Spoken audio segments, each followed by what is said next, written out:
Hello सांग माने आसंतु आज तैयारी करबा छेना ताड़िया। प्रथमे क्षीर को छिड़े छेना प्रस्तुत करदेबा।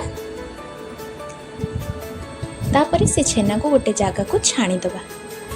छाणी सारिला परे ताको भल करी ठंडा पानी रे धोईदबा।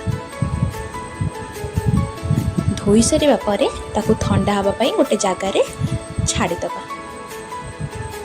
यहाँ पर सीरा प्रस्तुत करने जेतिकी पानी नेबे सेतिकी चीनी नहीं ताको गैस रे बसईदबा। प्रथमे हाई फ्लेम रे बसईबा। यहाँ पर छेना रे किछि मैदा आउ चीनी पके भल करी हाथ रे टिके गुआ घियो लगे चकटी दबा। भल करी पालिश हवा पर्यंत चकटिबा। यहाँ पर देखिबा सीरा फुटी गलानी आकु लो फ्लेम को करदबा। तापरे भल करी छेना को चकड़ी एमती पालिश करी गोटे गोटे गोटे करी एबे ताड़िया तैयारी करिबा।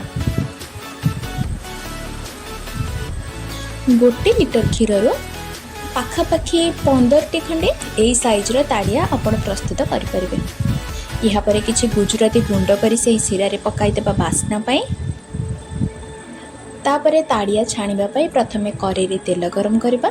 तेल तातिला परे अल्प अल्प करी गोटे गोटे करी ताड़िया सब पकाइबा।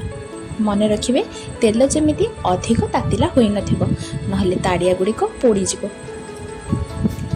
तापरे हल्का हाथ रे ताकु लेउटेबा जेमिति ताड़िया गुडी को भांगिबनी।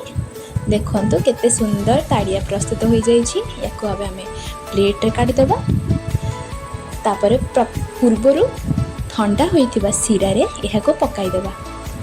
एहा परे देखंतु मु नै जाउची गोपाळ पाखरे दबा पई मो ताड़िया। केमती लागिला गोपू?